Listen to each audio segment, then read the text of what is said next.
Just in case you don't know, Stanley passed away back in November 2018. Rest in peace, legend. Unfortunately, his Twitter account is still being used for business purposes to make money in the pockets of some people. Now, I'm not sure who factually owns the Stanley account and is running it right now. Some speculate that it's Marvel/Disney. However, there could be a strong chance that it's actually POW Entertainment. So if you know, please let me know in the comments what's going on with that. And now here's a grievous example of said account being used for such business purposes. They're getting absolutely destroyed for this. I'll show you the responses in a moment. It says, from championing diversity to embracing new tech, Stan was one step ahead of the curve. To honor his innovative spirit, Stan's first Indian hero, Chakra the Invincible, debuts in his own NFT.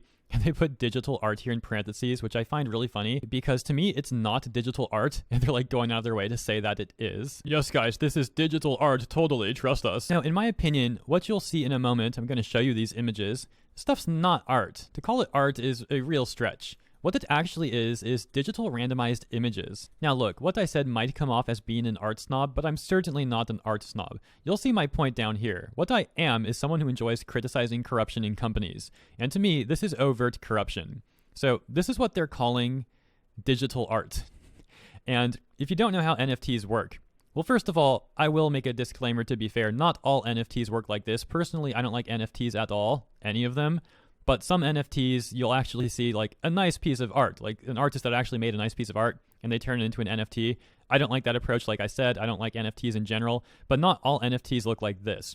That said, you do often see NFTs that have this very lazy style. For example, here's a Bored Ape collection on OpenSeas. And you can see, again, they're all like the same thing almost, copy-pasted, with some variations here and there. Because how these things work is that there's a set number of presets that then randomly generate a unique image. Like going back to this Chakraverse thing, they say, this collection will consist of an extremely limited collection of 6,880 unique generative art pieces based on characters from the graphic novel. So basically, with X number of presets, they will then randomly generate images like this. And apparently they'll generate, in this case, 6,880 of them. The images will then be minted, so to speak, which is the process of turning the image into a digital file into the blockchain, making it an NFT. From there, someone can just keep the NFT in their collection or eventually perhaps list it on a marketplace to try to sell it. That will, of course, require demand. And that's another reason why I dislike NFTs, because in my opinion, at least, I've seen a lot of shady stuff where groups of people will trade NFTs between each other, trying to drive up fake demand for these things. Because while it is true that nobody can just take a screenshot of the art and then have the exact code to that NFT, like just having the screenshot doesn't mean you actually own the NFT itself, you own the code. Well, the code is useless if you're trying to sell it anyways and nobody actually wants to buy it. I am, of course, using useless a little loosely here. It's not entirely useless. You'll still own that unique picture, the unique code. You could even call it an asset.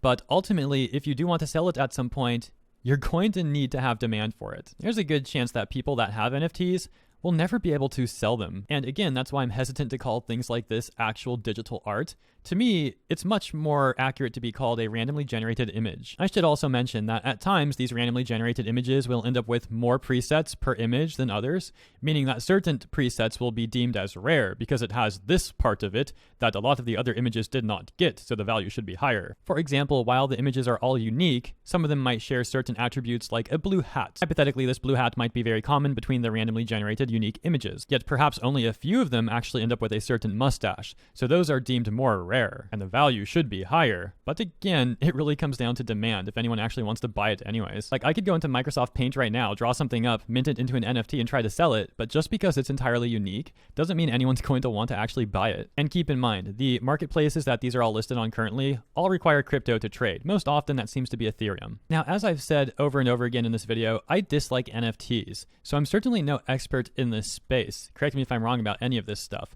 However, just because I don't like NFTs doesn't mean that I haven't tried to inform myself with how they all work. For example, a whole other topic we could get into about this stuff is NFTs in video games, like unique gear or unique pets, things like that. Not that I'm saying I support that either, I'm just letting you know that there are multiple ways that NFTs can actually be implemented. So don't think I've gotten into all of it from this video. Although that said, I do believe that the randomly generated image stuff that I presented to you in this video is the most common form of NFT currently. So even from this, you should have a pretty good understanding of how all this NFT stuff works now. With that said, let's let's move on to the next part of this video, which is some of the responses that tweet in the beginning has been getting from some people that I follow on Twitter that I thought posted amusing responses. Omni post this picture, you getting beat in the quote retweets, basically is what it says. That Star Wars girl, classless, heartless, tasteless, and unfortunately not at all surprising. Whoever thought using Stan's account to shill was a good idea should be ashamed. Oliver Gia, this tweet has everything. It's a corporation using the corpse of a dead creator to sell you a scam under the veil of diversity,